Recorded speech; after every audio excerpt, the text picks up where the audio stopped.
Welcome friends, आप सबका स्वागत है एविसन इंस्टीट्यूट में a vision for government jobs. जैसे कि इससे पहले वाले वीडियो में हमने देखा था कि हमने मशीन इनपुट का एक छोटा सा क्वेश्चन लिया था जो सिंगल साइडेड था और उसके ऊपर हम लोगों ने काफ़ी सारी चीज़ें डिस्कशन किया था। आज सिमिलर टाइप का ही हम लोग क्वेश्चन करेंगे, लेकिन यहाँ पे चेंजेस क्या होगा? यहाँ पे चेंजेस होगा both sided. That means last जो पार्ट अगर वीडियो आपने देखा होगा तो आपको पता चलेगा कि हाँ, वहां पे सिंगल साइड से चेंजेस हो रहे थे, लेकिन यहाँ पे क्या हो रहा है, यहाँ पे बोथ साइड चेंजेस हमें देखने हैं और उन चेंजेस के ऊपर बेस करके कैसे हम इसको सिंगल लाइन में रिप्रेजेंट कर सकते हैं वो भी हम देखेंगे और साथ में क्या देखेंगे कि इसके ऊपर क्या क्या क्वेश्चन बन सकता है। ठीक है, चलिए अब हम लोग शुरू करते हैं। तो आप लोग देख रहे हो कि आपके सामने एक मशीन इनपुट या इनपुट आउटपुट जिसे हम लोग कहते हैं उसका एक क्वेश्चन दिया हुआ है। ओके, इस क्वेश्चन में भी कोई एक पर्टिकुलर पैटर्न फॉलो अप किया गया है, वो हम लोग अभी डिस्कशन करेंगे। उस पर्टिकुलर पैटर्न को फॉलो करते हुए इस क्वेश्चन को सॉल्व किया गया है। सिमिलर वे में आपको नेक्स्ट क्वेश्चन को भी सॉल्व करना है और उसको आंसर करना है। क्लियर? चलिए बात करते हैं। देखिए यहाँ पे हमारे पास इनपुट क्या है। इनपुट में हम लोग देख रहे हैं हमारे पास काफी सारे नंबर्स एंड वर्ड्स के कॉम्बिनेशंस दिए गए हैं। ठीक है, क्या क्या वर्ड्स है हमारे पास? हमारे पास है track, high, cold, freeze, snow, peak. Okay, और नंबर्स क्या क्या है हमारे पास? 73, 31, 15, 46, 91, 52। ये हमारे नंबर्स एंड वर्ड्स हैं। ओके, तो जरा गौर करते हैं। अगर हम लोग गौर करते हैं अच्छे से स्टेप नंबर 6 में, तो यहाँ पे नंबर्स हमें दिख रहे हैं कुछ इस फॉर्मेट में। दैट मीन्स ये क्या है, आपका एक असेंडिंग ऑर्डर फॉलो अप कर रहा है। वहीं पे अगर हम लोग वर्ड्स के ऊपर फोकस करते हैं, जरा गौर से देखिए, वर्ड्स के ऊपर फोकस करके, तो यहाँ पे क्या किया गया है? देखिए यहाँ पे वर्ड्स को डिक्शनरी सीक्वेंस में तो रखा गया, लेकिन उल्टा, मतलब सबसे बाद वाला अल्फाबेट जो आता है अल्फाबेट सीरीज में उसको रखा गया पहले, उसके बाद उसके पहले वाला, उसके बाद उसके पहले वाला, मतलब कह सकते हैं एक डिसेंडिंग ऑर्डर यहाँ पे फॉलो अप किया गया है। तो क्या फॉलो अप कर रहे देखते हैं जरा फिर से। नंबर्स में पहले सबसे छोटा वाला नंबर, उसके बाद वाला बड़ा नंबर, उसके बाद वाला बड़ा नंबर। दैट मीन्स यहाँ पे एक असेंडिंग ऑर्डर फॉलो अप किया जा रहा है। और वहीं पे वर्ड्स में क्या हो रहा है? वर्ड्स में एक डिसेंडिंग ऑर्डर या फिर रिवर्स अल्फाबेटिकल ऑर्डर भी हम लोग कह सकते हैं, वो फॉलो अप हो रहा है। ठीक है, तो चलिए एक बार स्टेप 1 से लेकर स्टेप 6 तक अच्छे से समझ लेते हैं और उसके बाद हम इसके ऊपर जो क्वेश्चंस है उन क्वेश्चंस को लेकर डिस्कशन कर लेंगे। ठीक है, जरा स्टेप नंबर 1 में गौर कीजिए। स्टेप नंबर 1 में लेफ्ट साइड में, एक्सट्रीम लेफ्ट साइड में जो सबसे छोटा वाला नंबर प्रेजेंट है प्रेजेंट नंबर्स में से, उसको लिखा गया है स्टेप 1 में। और वो कंप्लीट होने के बाद एकदम एक्सट्रीम राइट साइड में देखिए, प्रेजेंट वर्ड्स में अल्फाबेटिकल ऑर्डर में जो सबसे बड़ा है, जान कह सकते हैं हम लोग यहाँ पे टी, ट्रैक, उसको लिख दिया गया है। ओके, बाकी जो इनपुट में था, बाकी जो इनपुट में था वो इन दोनों के बीच में लेफ्ट टू राइट जिस सीक्वेंस में था उसी सीक्वेंस में लिख दिया गया है। देखिए हमने 15 को यहां प्लेस किया और ट्रैक को हमने लास्ट में प्लेस किया। बाकी बचता कौन है? 73, 31, high, cold, 46, freeze, snow, 91, peak, 52। देखिए उसको उसी सीक्वेंस में हमने स्टेप नंबर 1 में लिख दिया। ओके, स्टेप नंबर 2 में क्या हो रहा है? 15 के बाद 31, मतलब जो 51 से बड़ा नंबर है बट बाकियों से छोटा है, उसको प्लेस किया हमने लेफ्ट साइड में। और राइट साइड में अगर हम लोग गौर करते हैं तो देखिए ट्रैक के बाद, टी के बाद जो अल्फाबेटिकल ऑर्डर में रिवर्स में आता है पहले, दैट इज योर एस, उसको रखा गया है। दैट मींस स्नो को यहाँ पे प्लेस किया गया है। बाकी जो भी एलिमेंट हमारा बच गया है उसको फिर से लेफ्ट टू राइट सीक्वेंस में लिख दिया गया है। सिमिलर वे में स्टेप 3 में 15 के बाद 31, 46 को प्लेस किया गया है और इधर ट्रैक के बाद स्नो एंड पिक को प्लेस किया गया है। स्टेप 4 में क्या हो रहा है? 15, 31, 46 के बाद कौन है? 52 को प्लेस किया गया है और इधर track, snow, peak and high को प्लेस किया गया है। ओके, अब जैसे हम स्टेप नंबर 5 में पहुंचते हैं, हम लोगों ने देखा कि 15, 31, 46, 52 अरेंज होने के बाद किसको आना था? एक नंबर को आना था। कौन सा नंबर? जो 52 से बड़ा होगा बट जो सबसे बड़ा वाला नंबर है हमारा 91, उससे छोटा होगा। वो कौन था? वो था आपका 73।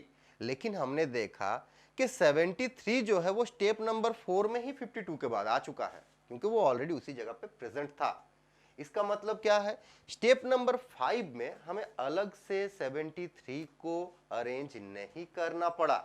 हमने किसको अरेंज किया, हमने 91 को अरेंज किया। ठीक है, जैसे हमने 91 को अरेंज किया, हमारे सारे नंबर्स क्या एक फॉर्मेट में अरेंज हो गए। कौन से फॉर्मेट में, असेंडिंग ऑर्डर में।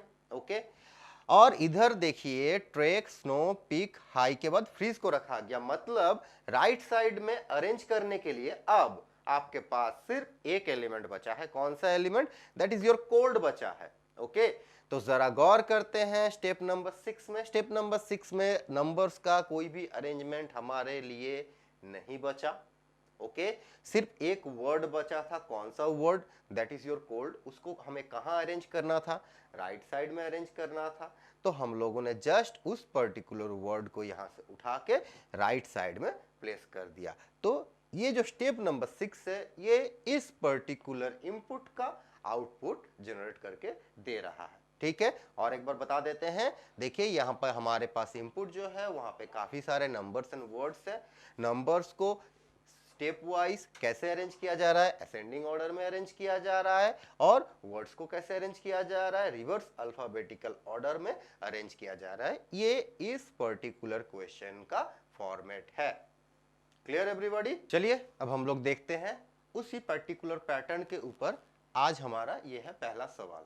पैटर्न क्या था हमारा, नंबर्स उनको लेफ्ट साइड में असेंडिंग ऑर्डर में अरेंज करना है और वर्ड्स उनको रिवर्स अल्फाबेटिकल ऑर्डर में राइट साइड में अरेंज करना है। तो ये हमारा एक इनपुट है जिसे हमें सेम पैटर्न फॉलो अप करके सॉल्व करना है।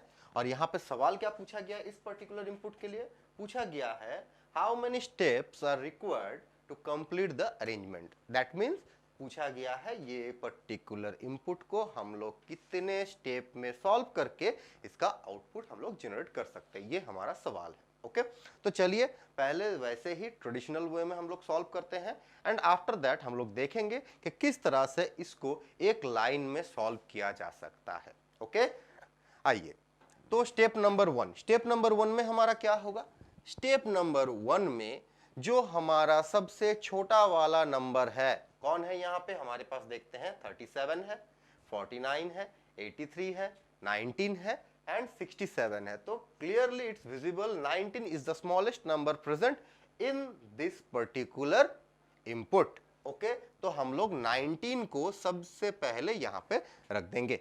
ओके, और वर्ड्स में क्या होगा, सबसे लास्ट, मतलब रिवर्स अल्फाबेटिकल ऑर्डर हमें फॉलो अप करना है, तो सबसे लास्ट में जो वर्ड आएगा उसी को हमें लेना है, या फिर सबसे लास्ट लेटर जो बचेगा उसके हिसाब से हमें लेना है। तो कौन कौन है, सी है यहाँ पे, ए है हमारे पास, आई है, बी है, एस है, एच है। तो किसको लेंगे हम लोग, एस को लेंगे, दैट मीन्स सन। तो सन को हम लोग कहां प्लेस करेंगे, एक्सट्रीम राइट साइड में। बाकी क्या करना है, लेफ्ट टू राइट, जिस सीक्वेंस में है उस सीक्वेंस में इसको प्लेस कर देना है। ओके, तो कौन कौन बचा है आपके पास, 37 बचा है, कट बचा है, एस बचा है, 49 बचा है, आइस बचा है, 83 बेस्ट, 19 एंड सन, इसको हमने प्लेस कर दिया है, इसको नहीं लिखना है, hot and 67। Clear. Okay, step number 2 की अब हम लोग बात करते हैं। 19 के बाद किसको आना था, 19 ये हमारा अरेंज हो चुका है। इसके बाद वाला बड़ा नंबर कौन है वो, देखिए वो है आपका 37। लेकिन जरा एक बात गौर कीजिए, स्टेप नंबर 1 में ही 19 के बाद 37 आ चुका है। इसका मतलब आपको क्या करना है, 37 के लिए स्टेप 2 बर्बाद नहीं करना है, 37 के बाद वाला नंबर आपको अरेंज करना है, क्योंकि 37 इज प्रीवियसली अरेंज्ड। ओके, तो यहां पे क्या होगा, 19, 37, 37 के बाद कौन आएगा देखते हैं, 49, 83 एंड 67, ये 3 नंबर बचा है, तो इसमें से 49 आ जाएगा आपका कहां पे, इस पर्टिकुलर जगह पे। ओके, राइट साइड में कौन आएगा, एस से पहले आता है लेकिन बाकियों के बाद आता है ऐसा कोई एक स्टार्टिंग लेटर। तो कौन कौन है हमारे पास, एच है, बी है, आई है, ए है, सी है। हम लोग किसको प्लेस करेंगे, हम लोग प्लेस करेंगे आपके आई को। ठीक है, तो सन के बाद यहां पे कौन आ जाएगा, यहां पे आ जाएगा आपका आइस। Clear everybody? ओके, बाकी जो है उसको आपको क्या करना है, फिर से कॉपी पेस्ट कर देना है। कौन कौन बचा, 1937 ये प्लेस हो चुका है, इनको नहीं लिखना है।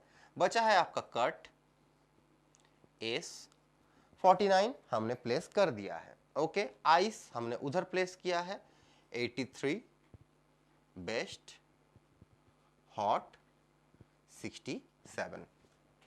स्टेप नंबर 3 की बात करते हैं। स्टेप नंबर 3 में 1937 49 ये लोग अरेंज हो चुके हैं, इसके बाद वाले बड़े नंबर को हमें अरेंज करना है। तो देखते हैं 1937 49, इसके बाद कौन आएगा, 49 के बाद वाला बड़ा नंबर, लेकिन सबसे बड़ा वाला नहीं, या फिर जो बचा है उसमें से 49 के बाद वाला बड़ा नंबर हमें लेना है। कौन कौन बचा है, 83 एंड 67 बचा है, तो आप किसको प्लेस करोगे, 67 को प्लेस करोगे। ओके, और वर्ड्स में कौन आएगा, एस एंड आई ये हमारा प्लेस हो चुका है।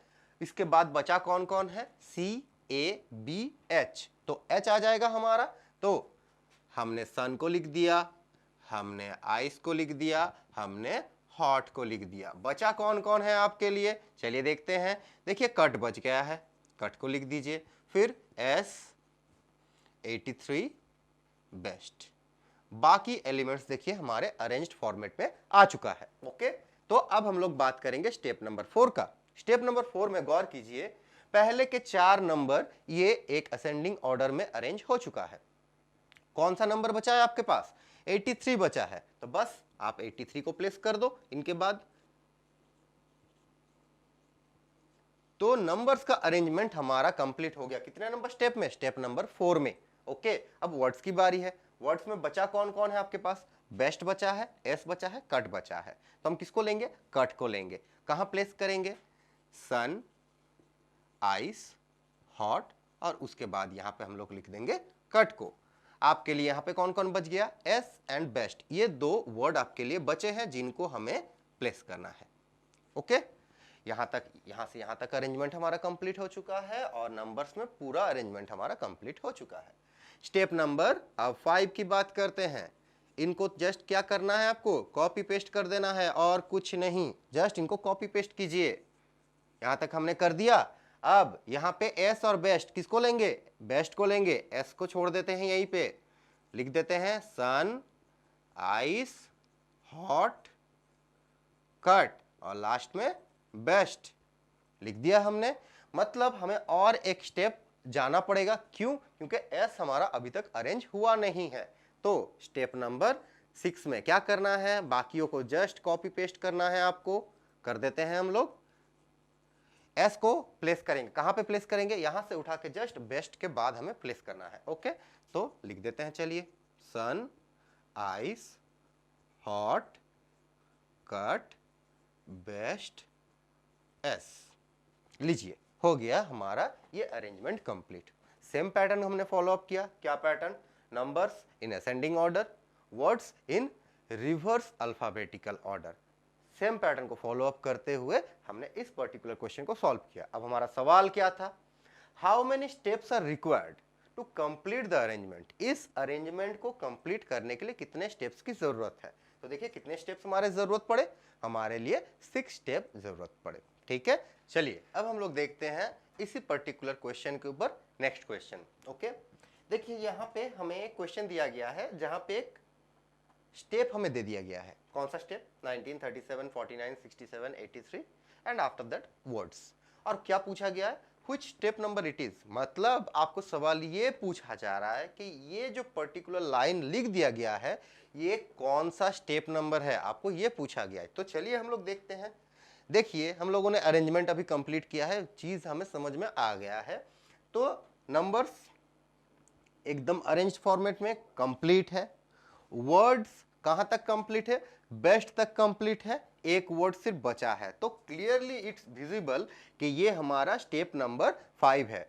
तो जहां पे भी आप देखोगे स्टेप नंबर 5 है, आप क्लिक कर दोगे, हाँ वही आपका राइट आंसर बन जाएगा। ठीक है, लेकिन सवाल बहुत जगह पे ये उठता है कि इतना बड़ा करना पड़ेगा हमें इतना सा छोटा सा क्वेश्चन का जवाब देने के लिए। नहीं, हम लोग क्या करेंगे, हम लोग इसके बाद अप्लाई करेंगे सिंगल लाइन में कैसे उसको किया जा सकता है। ओके, चलिए देखते हैं। फिलहाल इसको हम मिटा देते हैं। आशा करते हैं ये चीज आपको समझ में आ गया होगा। ओके, इसको हमने मिटा दिया।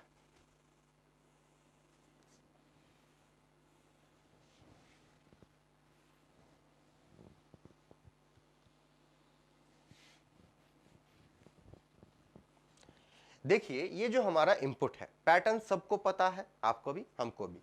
पैटर्न क्या फॉलो अप हो रहा है, numbers ascending order, words reverse alphabetical order, ये हमारा पैटर्न है। तो इस हिसाब में यहाँ पे दो साइड में अरेंजमेंट चल रहा है, एक लेफ्ट साइड में नंबर्स का और राइट साइड में वर्ड्स का। ओके, सबसे पहला वाला नंबर जो स्टेप 1 में right side sorry left side में अरेंज हो रहा है हमारा, वो कौन है आपका, 19 है। तो इसे हम लोग क्या डिनोट करेंगे, L1। दैट मीन्स ये डिनोट कर रहा है कि ये स्टेप 1 में लेफ्ट साइड का अरेंजमेंट है। ओके, सिमिलर वे में तो फिर राइट साइड के लिए क्या होगा, R1 लिखेंगे हम लोग, सिंपल सी बात है। R1 किसके नीचे लिखेंगे, सन के नीचे लिखेंगे। ओके, अब जरा ठंडे दिमाग से सोचिए कि जब हमने इसको L1 लिखा, मतलब ये पर्टिकुलर एलिमेंट इस जगह से उठ के 37 के पहले इस जगह पे आके प्लेस हो रहा है। ओके, इसका मतलब जब हम लोग दूसरे स्टेप में जाएंगे, हमें किसको अरेंज करना था, 37 को अरेंज करना था। लेकिन जैसे ही 19 आपका इस जगह पे बैठ गया, उसके बाद तो 37 ही प्रेजेंट है, तो 37 को तो अलग से अरेंज करने का जरूरत नहीं है। तो इसको हम लोग क्या लिखेंगे, इसको हम लोग लिखेंगे L1A। दैट मीन्स ये लेफ्ट साइड के स्टेप 1 में ही अरेंज हो गया था, इसके लिए अलग से हमें कोई भी स्टेप बनाने का जरूरत नहीं पड़ा, इसको हम लोग इग्नोर कर सकते हैं। क्लियर? ओके, फिर से बताते हैं। देखिए जब 19 स्टेप नंबर 1 में उठ के इस जगह से आके ठीक 37 से पहले बैठ गया, अब 37 से पहले बैठ गया मतलब इस जगह पे अभी 19 है, तो स्टेप नंबर 2 में 19 के बाद किसको आना था, 37 को ही ना आना था। 37 तो ऑलरेडी आ चुका है, इसका मतलब 37 के लिए कोई भी स्टेप आप बर्बाद नहीं करोगे। आप क्या करोगे, सिंपली ही इसको लेफ्ट साइड के स्टेप 1 का एक पार्ट मानोगे और इग्नोर कर दोगे। क्लियर? ओके, तो स्टेप नंबर 2 में हम किसको अरेंज करेंगे, 37 के बाद वाला बड़ा नंबर। 37 के बाद वाला बड़ा नंबर कौन दिख रहा है हमें, 49। तो ये हो गया लेफ्ट साइड के स्टेप 2 का अरेंजमेंट। ओके, अब राइट साइड के स्टेप 2 में तो फिर कौन अरेंज होगा, राइट साइड के स्टेप 2 में इस सन से बाद वाला मतलब जो लेटर आएगा उसको अरेंज करना है। दैट मीन्स यहां पे कौन है, आइस। ओके, स्टेप नंबर 3 में अब जरा ठंडे दिमाग से सोचो आप कि ये जो 49 अरेंज हुआ ये कहां आके बैठा, यहां पे 19 बैठा, उसके बाद 37 प्रेजेंट है, तो 49 आके ये कट से पहले और 37 के बाद बैठा। क्लियर? तो हिसाब क्या हो रहा है, पहले 19 उसके बाद 37 उसके बाद इस जगह पे ये जो गैप हमें दिख रहा है इस जगह पे आके 49 बैठेगा। ओके, अब नेक्स्ट जो एलिमेंट जो नंबर हम लोग अरेंज करेंगे वो क्या होगा, उस 49 के बाद बट कट से पहले बैठ जाएगा। ओके, तो स्टेप नंबर 3 में हम किसको अरेंज करेंगे, 49 के बाद वाला बड़ा नंबर। तो कौन है वो है आपका 67। इसको हम लोगों ने लेफ्ट साइड के स्टेप नंबर 3 में अरेंज कर दिया। ओके, और राइट साइड के स्टेप नंबर 3 में किसको अरेंज करेंगे, CABH, तो H को अरेंज करेंगे। ये हो गया राइट साइड का स्टेप नंबर 3। अब लेफ्ट साइड में किसको लाना है, स्टेप नंबर 4 में देखिए हमारा 19, 37, 49, 67 अरेंज हो गया, मतलब बचा कौन है आपका, 83 बचा है। तो स्टेप नंबर 4 में लेफ्ट साइड में हमने 83 को अरेंज कर दिया। ओके, और राइट साइड में कौन अरेंज होगा, CAB, ये 3 बचे हैं, तो C को हम अरेंज करेंगे राइट साइड के स्टेप नंबर 4 में। लेफ्ट साइड में हमारे अरेंजमेंट कंप्लीट। अब ये हम कैसे समझ रहे हैं, देखिए जितने भी नंबर है सबके नीचे एक एक मार्किंग हो चुका है। इसका मतलब क्या है, नंबर सारे आपके अरेंज हो चुके हैं। जिनके जिनके नीचे मार्क नहीं हुआ है अभी तक, वो लोग अभी तक बचे हैं जिन्हें हमें अरेंज करना है। तो क्लियरली हमें दिख रहा है कि 2 वर्ड बचे हैं, कौन कौन, बेस्ट एंड एस। इनको हमें अरेंज करना है। हम लोग स्टेप नंबर 4 तक पहुंच गए हैं। तो स्टेप नंबर 5 में कौन अरेंज होगा, बेस्ट अरेंज होगा। इसके लिए हम लोग क्या लिखेंगे, L5 या R5? नहीं, इसके लिए हम लोग लिखेंगे 5R। अब आप पूछोगे सर 5R क्यों अचानक से, R5 भी आप लिख सकते थे। देखिए एक्चुअल बात ये है कि लेफ्ट साइड में जितने भी एलिमेंट्स थे वो हमारे अरेंज हो चुके हैं। इसका मतलब लेफ्ट साइड में अरेंज करने के लिए हमारे पास कुछ नहीं बचा। ये एलिमेंट किधर अरेंज हो रहा है, राइट साइड में अरेंज हो रहा है। तो हम लोग L5 लिखते या R5 लिखते जब हमारे पास L5 अवेलेबल होता। L5 ही नहीं है तो R5 लिखना भी नहीं है। ये आपको इजीली डिनोट कर देगा कि ये फिफ्थ स्टेप में राइट साइड में एक लौता अरेंजमेंट है जो हमें करना है। सिमिलर वे में S को हम लोग क्या लिखेंगे, 6R लिखेंगे। क्यों, क्योंकि ये भी एक लौता अरेंजमेंट है जो 6 स्टेप में आपका होने वाला है। तो देखिए हमने ऐसे सिंगल लाइन में रिप्रेजेंट कर लिया। अब आप पूछोगे सर ये वाला स्टेप तो फिर हम लोग कैसे निकालें? ये वाला स्टेप निकालने के लिए आपको कुछ नहीं करना है। आप सिंपली सोचो कि नंबर्स आपके पूरे अरेंज हो चुके हैं, ठीक है, नंबर्स आपके पूरे अरेंज हो चुके हैं, वर्ड्स भी आपके लगभग सारे अरेंज हो गए हैं, सिर्फ एक एलिमेंट बचा है जिसको आपको अरेंज करना है। तो हमने अभी किया ये चीज। इसको कितना नंबर स्टेप में हमने अरेंज किया, एस को 6 नंबर स्टेप में। मतलब जब वो अरेंज नहीं हुआ होगा वो कितना नंबर स्टेप बनेगा, वो आपका 5वां स्टेप बनेगा। आई बात सबको समझ में? और एक सवाल, मान लीजिए इस पर्टिकुलर जगह से आपको बोल दिया गया what is the fifth element in the step number 3। चलिए क्वेश्चन हम लिख देते हैं। अगर आपको पूछ लेगा in the above input which element will be in the fifth position from right side in step 3।